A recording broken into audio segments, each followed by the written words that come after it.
Good morning, everyone, colleagues, and distinguished participants.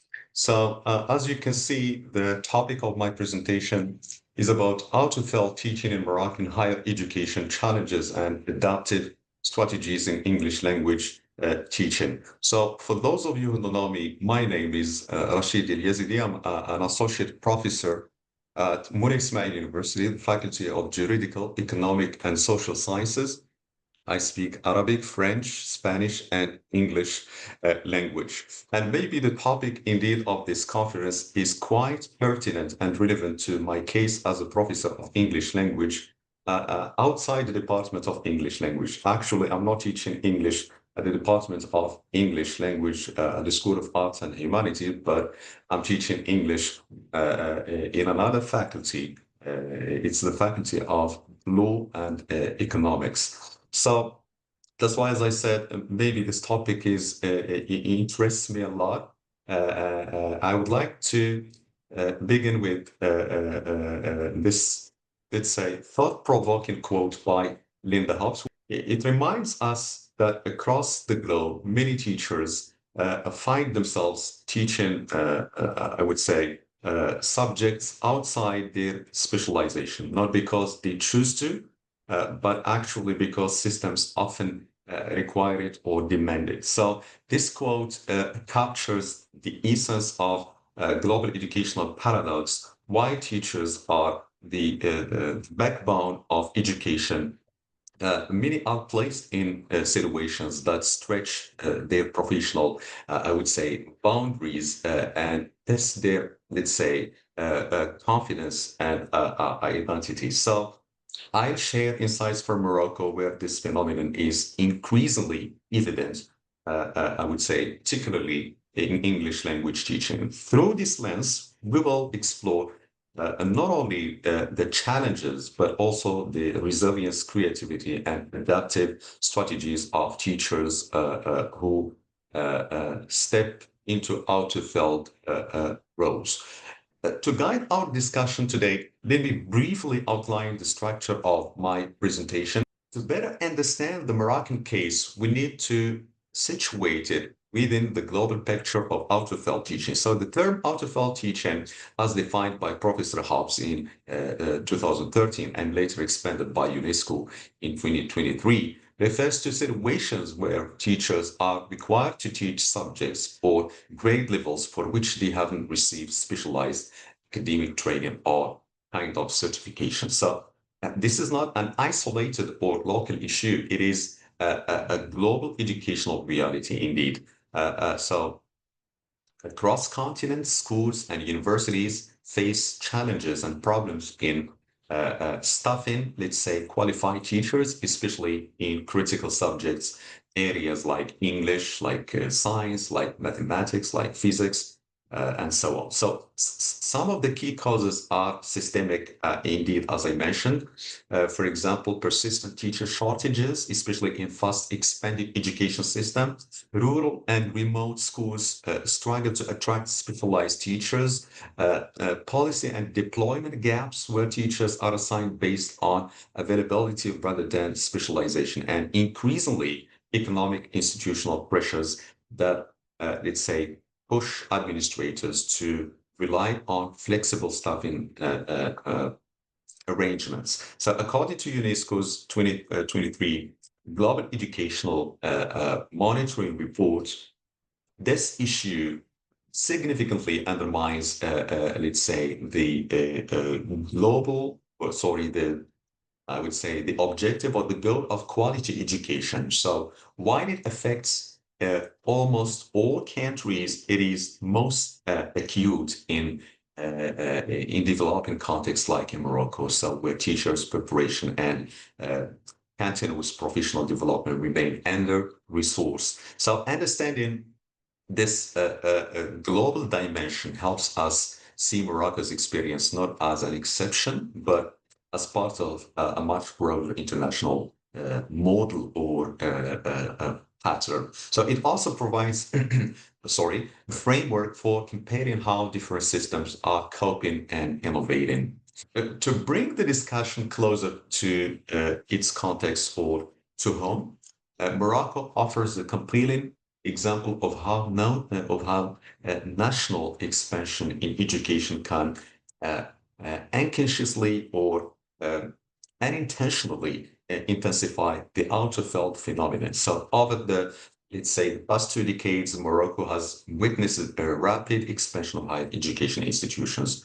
I mean, new faculties, regional universities, and professional programs have have emerged to meet student demand and I would say national development goals. So with this expansion, English has gained unprecedented importance, not only as a language of international, or I would say global communication, but increasingly as a medium, as a means of instruction, especially in business, science, and technology-related programs. So, however, the supply of qualified English specialists has not kept pace. I mean, many institutions, for example, particularly those outside major urban centers such as Rabat, the capital of Morocco, or Casablanca, they face, I would say, serious staffing shortages. So as a result, administrators often assign teachers trained in other disciplines. Adding to this, institutional support systems remain limited, so few universities offer targeted mentoring, professional development, or reskilling programs for these out-of-field educators. So yeah, Morocco becomes, I would say, like a micro model of a broader global issue, so to speak. I mean, how systems manage rapid educational reform and language policy shifts amid constrained or limited human resources. English holds a strategic position in Morocco today beyond being a school subject. It represents a symbolic and economic, a language of modernity, global mobility, and employability, or government policy increasingly promotes English as a vehicle for internationalization in education and as a gateway to global research, to trade, and technology. So, however, English language teaching is not merely about grammar and vocabulary. It's not only about this. Indeed, it's an interdisciplinary field that demands linguistic mastery, pedagogical training, and cultural intelligence. So, effective ELT requires understanding language as a medium of communication and identity, not just as a subject to be taught. However, when teachers are assigned to teach English without specialized training, as is common in out-of-field contexts, they often face tension between, I would say, institutional expectations and their actual and their real preparation. So many are proficient educators in their own fields, but feel unprepared to address language-specific methodologies, I would say intercultural dimensions, for example, and even learner-centered practices which are central to ELT. So this problem or this kind of tension often leads to pedagogical insecurity and a need for urgent professional support, which this study aims to explore. Therefore, ELT becomes not only an academic field, but also a social and policy space where broader issues of educational quality, identity, and opportunity converge in Morocco. So the rationale for this research stems from a critical gap in empirical data. Despite ongoing reforms in Morocco's higher education sector, out-of-field teaching remains underexplored, particularly within English language teaching. So most studies in Moroccan ELT focus on issues such as motivation, pedagogy, or assessment, but very few address who or who teaches English under what conditions. In the Moroccan context, that address issues like motivation, pedagogy, assessment, and I said that only few studies, if not any, who addressed who teaches English, under what circumstances, and with what training background. So in many regional or newly established universities, teachers from unrelated disciplines such as French, Arabic, or economics are, I would say, assigned to teach English courses due to staffing shortages. So this practice raises an important question, or many questions indeed, about teacher identity, as these educators must reconstruct their sense of professional legitimacy and adapt to new pedagogical demands. It also affects teacher motivation and student learning outcomes, particularly in contexts where resources and mentoring are limited. So beyond Morocco, this research contributes to global discussions on, I would say, equitable teacher deployment, aligning with UNESCO's Education 2030 agenda, which emphasizes the need for quality teaching and adequate preparation for, let's say, all educators. So this study was guided by four key objectives that together form a coherent exploration of the out-of-field teaching phenomenon in Morocco. So the first objective was to discover or to explore the systemic and pedagogical challenges faced by teachers assigned to English language courses without formal training in ELT. So this includes examining institutional staff practices, curriculum, expectations, and classroom realities. The second objective aimed to understand how these teachers adapt and cope professionally and emotionally. We look at their self-learning efforts, collaboration with peers, and the strategies they use or they employ to navigate their lack of specialized training. So the third objective was to identify institutional and policy level gaps. For example, whether universities provide professional induction, mentoring, or continuous development opportunities for this out-of-field educators. Finally, the fourth objective sought to propose evidence-based strategies for professional learning and institutional support, drawing both from the teachers' lived experiences and from comparative insights in the international literature. This study draws upon three interrelated theoretical lenses that together illuminate how teachers experience and navigate out-of-field teaching. The first lens is teacher identity theory, proposed by Udall et al. In 2004, which highlights how teachers construct their professional selves through their subject knowledge, pedagogical competence, and the recognition they receive from institutions and even students. So for out-of-field English teachers, this identity construction becomes complex. They often experience identity, what is called identity dissonance, as they teach the subjects for which they feel unprepared. So the second lens is adaptive expertise, proposed by Hatano and Inagaki in 1986, emphasizing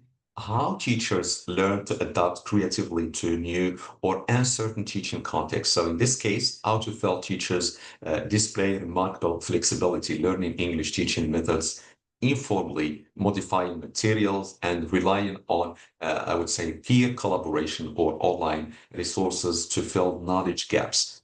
So this framework helps us see these teachers not merely as unqualified, but as adaptive professionals and practitioners. So the third lens is emotional agency in teaching, proposed by Benich in 2017, which underscores the emotional dimension of teacher professionalism.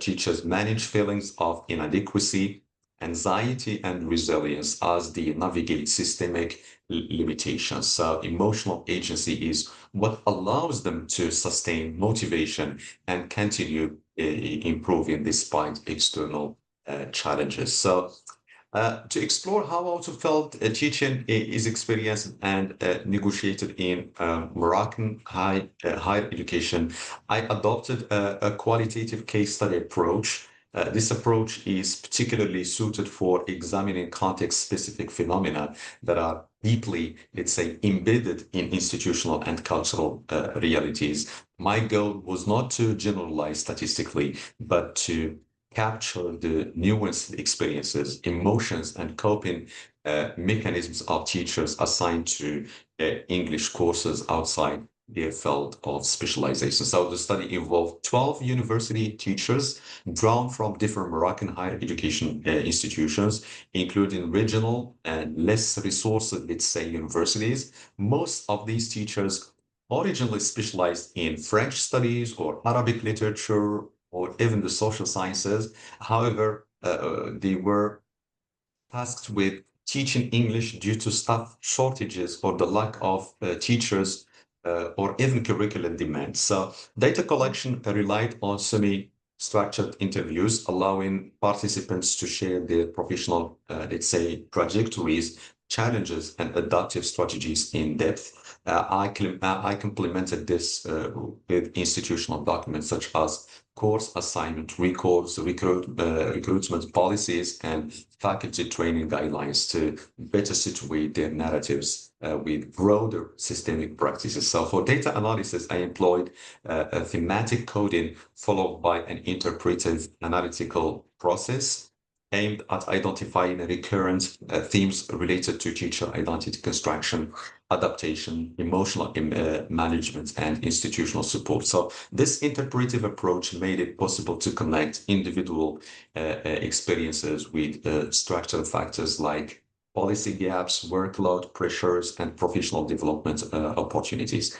It's about participant profile and contextual diversity. So this slide indeed gives a snapshot of the participants who contributed to this study. The sample included 12 university teachers, as I mentioned, drawn from a variety of institutional contexts, ranging from well-established urban universities to smaller regional institutions in rural areas. So of these, 7 teachers came from non-ALT backgrounds like French, Arabic literature, or sociology. These teachers were assigned to teach English courses despite limited formal training in English language instruction or English language pedagogy. So the remaining 5 participants were ALT specialists, included intentionally for comparative purposes. So their insights helped illuminate how training and subject specialization shape teachers' sense of preparedness, I would say confidence, and classroom practice. So in terms of teaching experience, participants had between 3 and 20 years, as you can see in the previous slide, thank you, in higher education, which provide a valuable range of perspectives from novice lecturers navigating early career adaptation to seasoned educators reflecting on institutional change. First major theme that emerged from the data concerns systemic challenges, factors that are largely beyond the control of individual teachers, but deeply shape their professional realities. So first, the shortage of qualified English language specialists. Second, this shortage translates into administrative pressure. And third, participants repeatedly emphasize the absence of clear, I would say, national or institutional policy.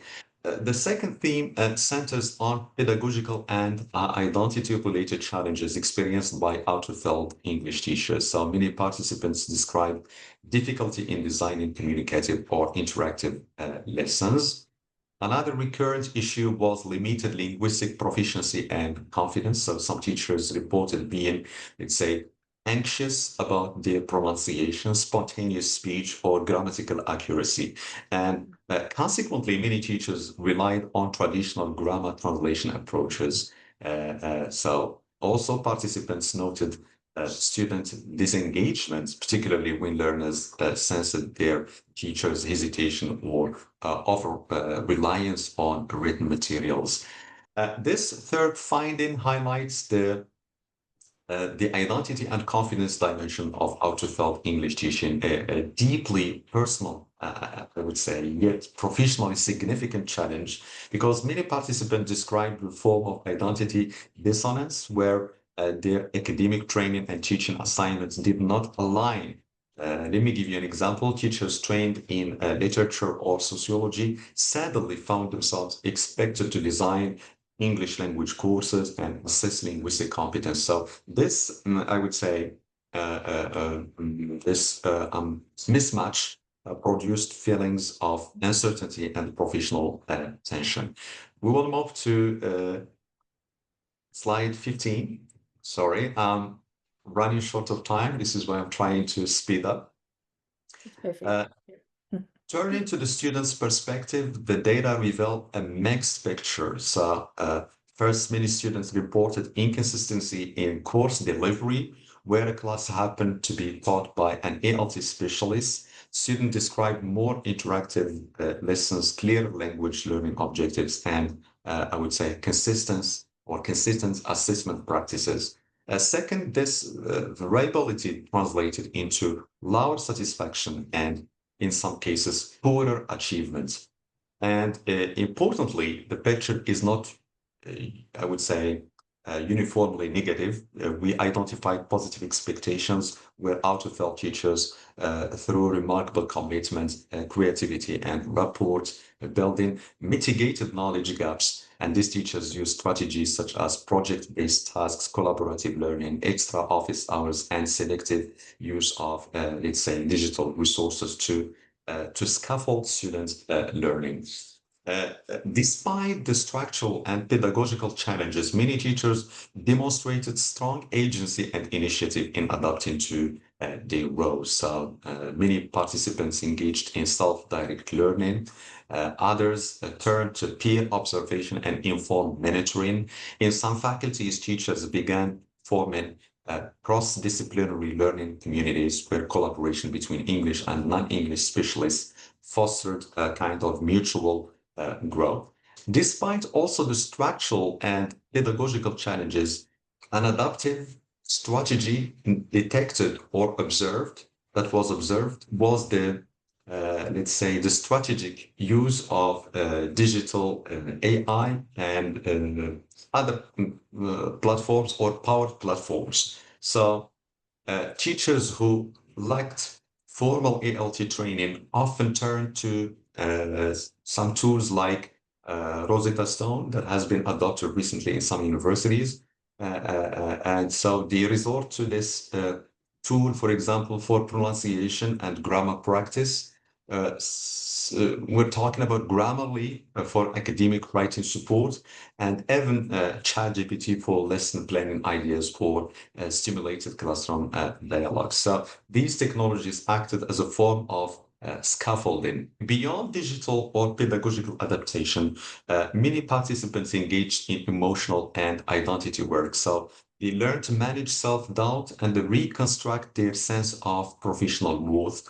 Through reflection, they began to reframe their situation, shifting from frustration to personal and intellectual growth. Across the universities studied, there was a clear institutional vacuum in supporting out-of-field teachers. So most teachers received no specialized training or orientation, and mentoring was largely informal, if it existed at all.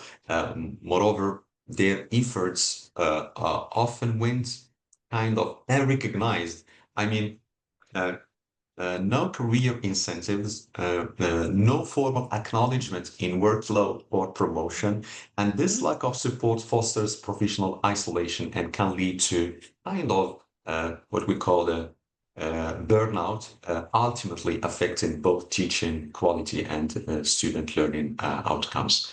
At the policy level, Morocco and indeed many developing countries, not just Morocco, they need data-driven systems to understand where teachers are teaching out of field and why.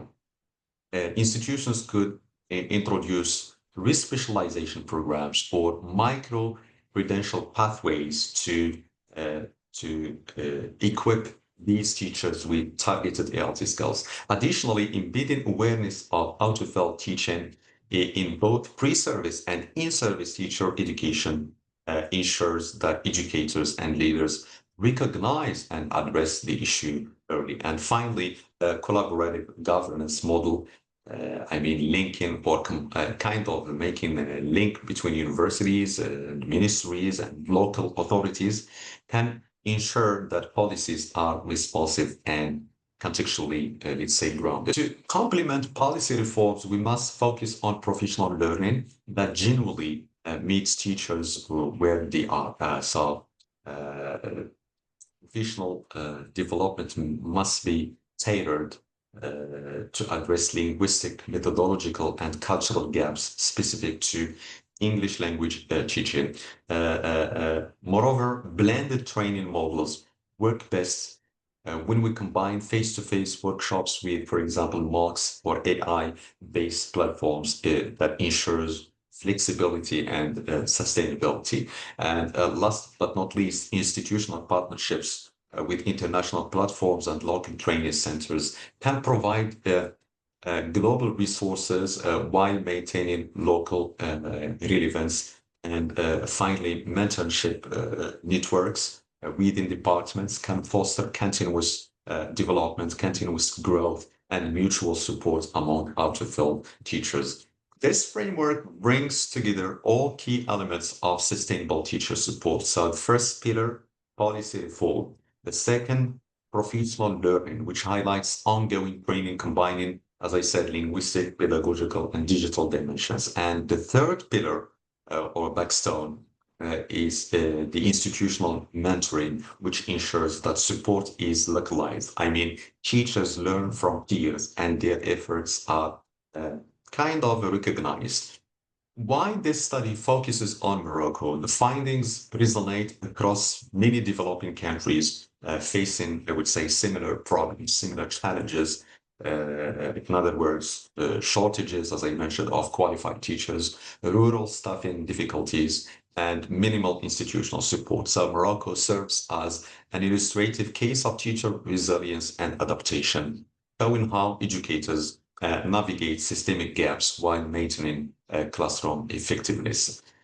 Importantly, the strategies identified, self-directed learning, peer collaboration, and digital tool adoption are kind of scalable and low cost, making them kind of feasible in diverse low resource contexts like Morocco. So these lessons contribute to global discussions on out-of-field teaching and align with UNESCO's mission to improve equitable access to quality education worldwide. As a conclusion, out-of-field teaching is not only a challenge, it is also an opportunity for pedagogical innovation and professional growth. To truly empower teachers, we need multi-layered support. Call it multi-layered support because this includes structural policies, targeted professional learning, supervision, or the exact word, mentorship, and emotional resilience strategies. And finally, cross-national collaboration such as UNESCO out-of-field teaching across specializations initiatives plays a crucial role in shaping insights, developing sustainable frameworks, and ensuring that interventions are context sensitive yet globally informed. So by combining teacher agency, institutional reform, and international cooperation, we can transform the out-of-field phenomenon from a systemic weakness into a catalyst for educational innovation.